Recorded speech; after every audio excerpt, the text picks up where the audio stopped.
this little one is now practicing. Yeah, let's practicing. Mama or big sister or somebody pushed this tree over, and little one's now got a toy to play with. It's not a very nutritious tree. It's Terminalia. It's a silver cluster leaf. It's very, very high in tannins, so it's not really that palatable. Although it might be. It's good for a runny tummy, even for a human. You got a runny tummy, just pick a leaf.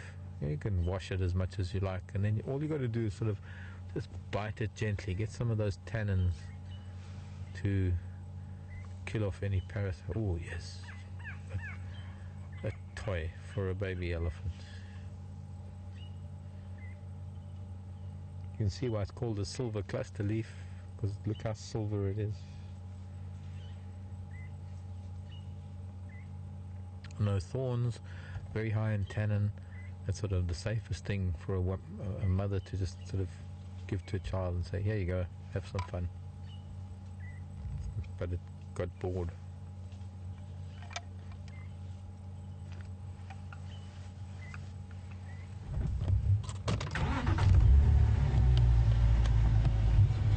Running away. Not really, it's not going too far.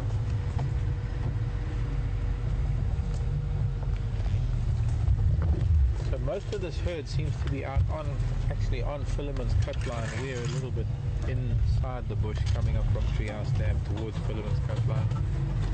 I'd like to get out onto the open because then I don't make so much noise. Watch this little one. Hello, baby.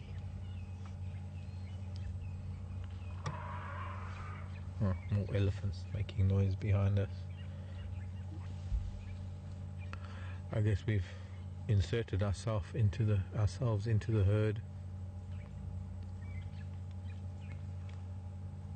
I don't think any of the trumpeting's got anything to do with us.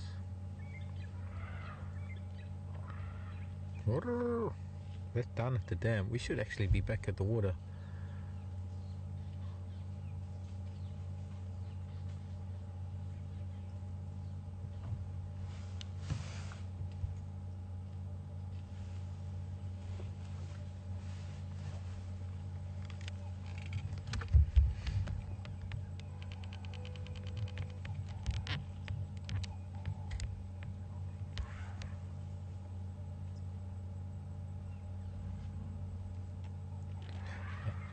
Oh yeah, there's...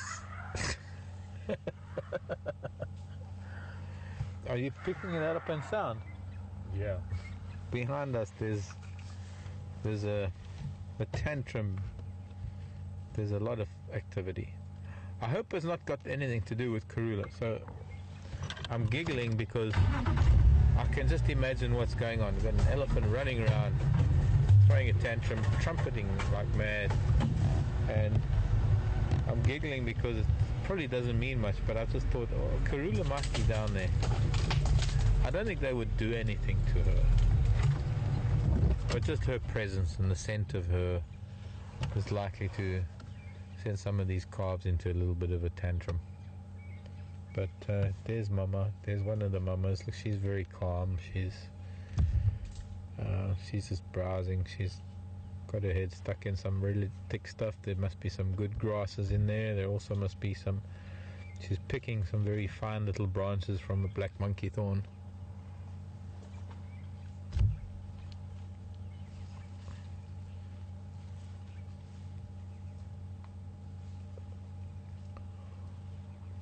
Very well spread out herd of elephants. I'm guessing we're sort of within about a 200 meter radius, or well, when I say 200 meters, 200 yards, give or take a few feet. It's kind of the same thing, but yeah, give or take 200 feet, 200 yards, the radius. We've got buffalo and elephant, and somewhere a leopard, and we got to find that leopard. So you got to drag me away from the elephant, I think.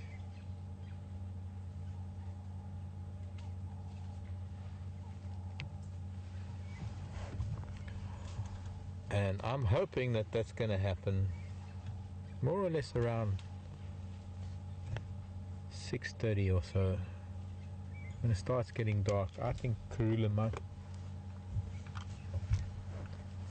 have had a pretty good day, and she's going to need to go and drink. I'm putting it in her head. I'm putting it out there in the universe that it's been hot for her. She's still in the area, but she's been prevented from getting to the water because of all the elephant and buffalo and other big pachyderms that have been at the water today. At come sunset, when everybody's left, she's going to find, time for me to go and get a drink. And she's going to slake her thirst. I'm hoping, I'm guessing, and I'm kind of counting on it.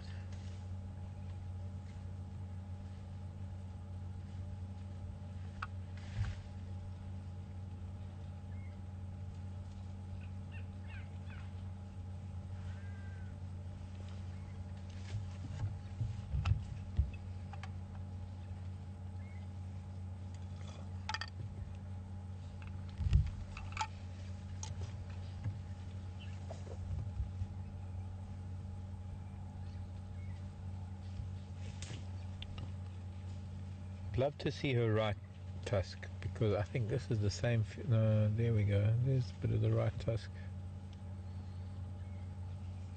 She's not a young cow, this.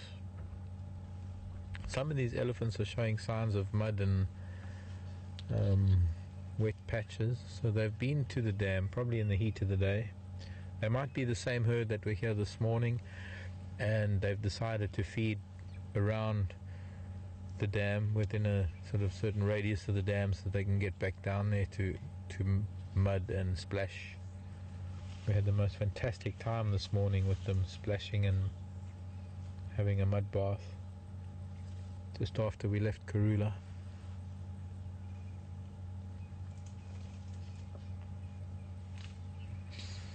Was it?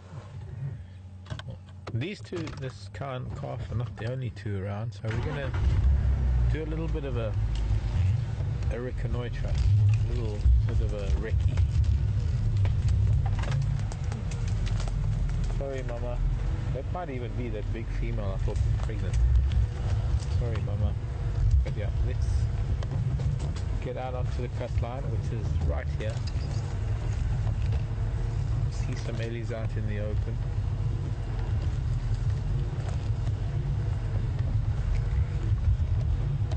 We're going to continue our...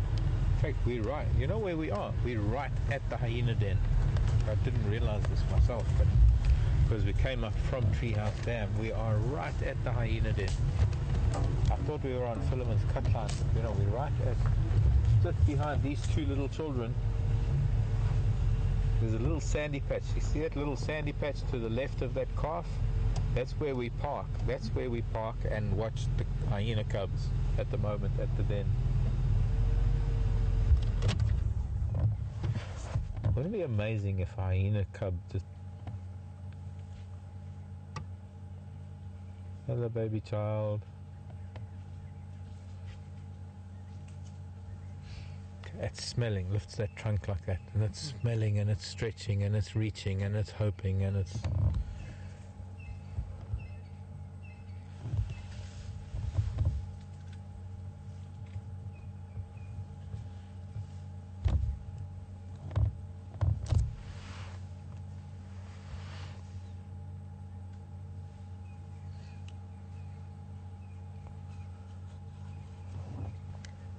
Kan bli en lov at en pisi kaya.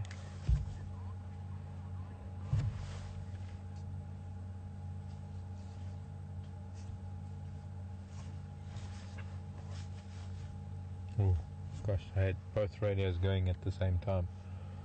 Craig, go again.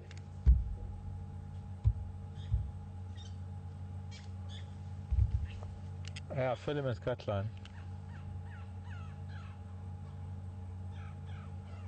Well, I've followed Ndlov to the kaya, so I'm at the kaya, but there's nothing here because there's Ndlov everywhere.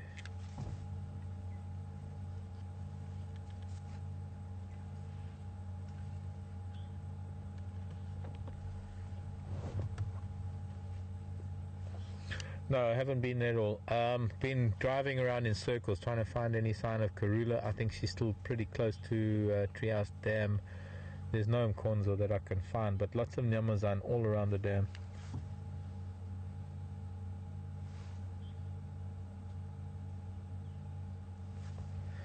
Not able to do that, Craig, but there was one Magoti sort of on Spam Road, just up from that drainage line, heading up from Treehouse Dam.